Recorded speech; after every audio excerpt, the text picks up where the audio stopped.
আমরা খুব মজা করে রান্না করতে পারি, তাই না? কষানো না, না বেশি পাতলা না, তবে মিক্সড সবজি একটু পোড়া পোড়াটা আমি দিয়ে রাখছি। এটা কি ব্যাপার, তোমার রান্না বান্না কতটুকু?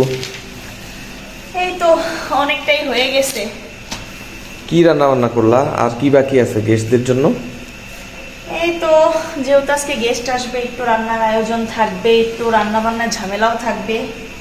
তো এই যে রাতের বেলায় তো ভাতের আয়োজন, মিক্সড সবজি, ওয়াও, এগুলো সব রাতের জন্য। এটা আলু দিয়ে করলা ভাজি, এটা আর কি একটু পোড়া পোড়াটা আমি দিয়ে রাখছি, এটা আমার পছন্দ। পোড়া পোড়া করলা ভাজি, এটা পোড়া পোড়াই বেশি মজা, এটা আমার পছন্দ। আর এটা হচ্ছে যে টমেটো ডাল। বাহ, তুমি তো দেখি একটু পাতলা ডাল ভালোই রান্না করতে পারো। না বেশি পাতলা না, তবে মোটামুটি টমেটো ডাল।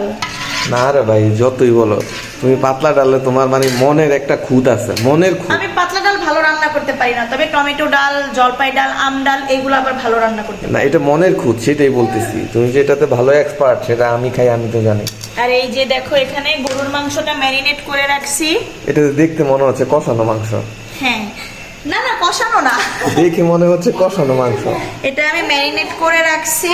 এটা আর কি বিকালে বসাবো, বিকালে কি আর আধা ঘন্টা পরেই এটা আমি চুলায় বসায় দিব, নিরিবিলি হবে এটা। বুঝতে পারছি। আর চুলায় আমার মাছ ভুনা। এই যে চুলায় আমি মাছ ভুনা করতেছি। এই যে ওয়াও, এটা হচ্ছে, কালারটা খুব জোস আসছে। হ্যাঁ এটা পাঙ্গাস মাছ। তো গেস্টরা পাঙ্গাস মাছ খুব পছন্দ করে। অনেকেই পাঙ্গাস মাছে মানে একটু ভাব ধরে আর কি, তা আমরা ভাই একটু ভাবটা কম ধরি। না আমাদের খুব পছন্দ পাঙ্গাস মাছ। আমাদের খুব পছন্দ, আমরা সব মাছই খাই কম আর বেশি। আর আমরা খুব মজা করে রান্না করতে পারি, তাই আমাদের কাছে মজা লাগে। মজাই লাগে, আমরা খুব মজা করে, আমার বাচ্চারাও খায় আলহামদুলিল্লাহ। কি এই যে আরেকজন দরজার কোনায়, কি কে আসবে আজকে? গেস্ট।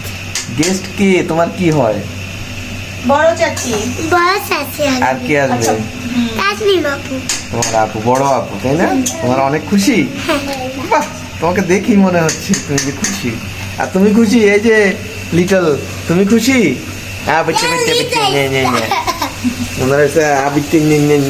এগুলাই তো এই হচ্ছে আমার আয়োজন আজকে রাতে খাওয়াবো। যেহেতু বিকালে আসবে, বিকালে আসলে আমি আবার সন্ধ্যায় কিছু নাস্তার আয়োজন করব। আর এখন আমি রাতের জন্য রান্নাটা কমপ্লিট করে ফেলছি, মাংসটা জাস্ট হবে লাস্টের দিকে। আর সব রান্না আমার মোটামুটি শেষ। একটু পোলাও মাংস রান্না করতে। পোলাও মাংস আজকে করবো না, কালকে করব, কারণ ওরা যেখান থেকে আসবে সেখানে আজকে দুপুরে ভরপেট খেয়ে আসবে। আমার বাসায় এসেও যদি আবার এরকম পোলাও মাংস খায়, তাও ঠিক, পেটের আর অবস্থা থাকবে না। আর আমি একদম ড্যাম শিওর পোলাও মাংস দেখলে আমাকে পিটাবে। আমি কেন মানে পোলাও মাংসের আয়োজন করছি।